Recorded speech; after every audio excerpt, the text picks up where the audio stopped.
Nenek Asiah, 69, yang ditemukan tewas tergeletak bersimbah darah di dalam rumahnya ternyata merupakan korban perampokan dan pembunuhan. Peristiwa itu terjadi di Kampung Pasir Kihyang, Desa Lebak Anyar, Kecamatan Pasawahan, Kabupaten Purwakarta, Jawa Barat pada Senin, 6 Mei 2024, kemarin.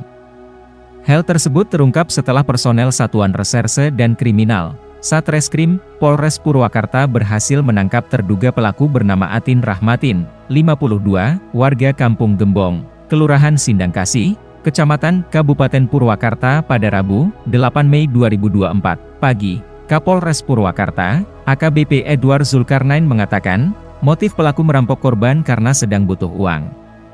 Pelaku ini, lanjut Edward, memiliki profesi yang tidak tetap atau serabutan. Motifnya karena desakan ekonomi. Pelaku mengaku butuh uang buat biaya pernikahan anak pacarnya tersangka. Pasalnya, sebelum kejadian tersangka dimintai biaya oleh pacarnya untuk membiayai pernikahan anak tersebut, ucap Edward saat menggelar konferensi pers di Mapolres Purwakarta, Rabu, 8 Mei 2024. Edward menjelaskan, pelaku merampok kalung rantai emas dengan liontin bunga yang dipakai oleh korban pada saat itu. Dikatakan Edward, pelaku sudah berencana membunuh korban untuk menguasai harta korban. Awalnya, pelaku mendatangi rumah korban namun korban tidak ada. Pas awal pelaku mendatangi rumah korban, akan terapi korban tidak ada di rumah.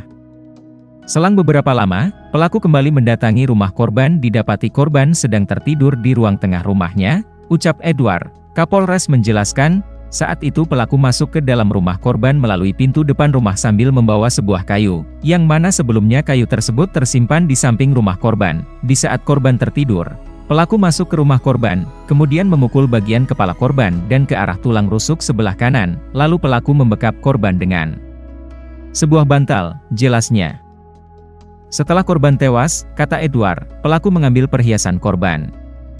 Kemudian perhiasan emas tersebut dijual ke toko emas yang ada di Kabupaten Purwakarta.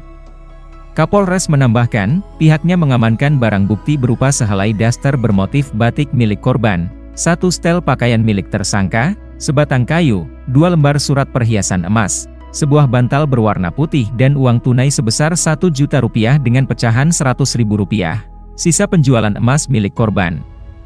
Pelaku dijerat pasal 365 ayat 3 KUHP, yaitu dengan sengaja menghilangkan jiwa orang lain disertai pencurian dengan kekerasan.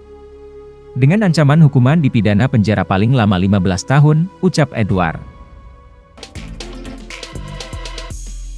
Jangan lupa like, subscribe, dan share ya!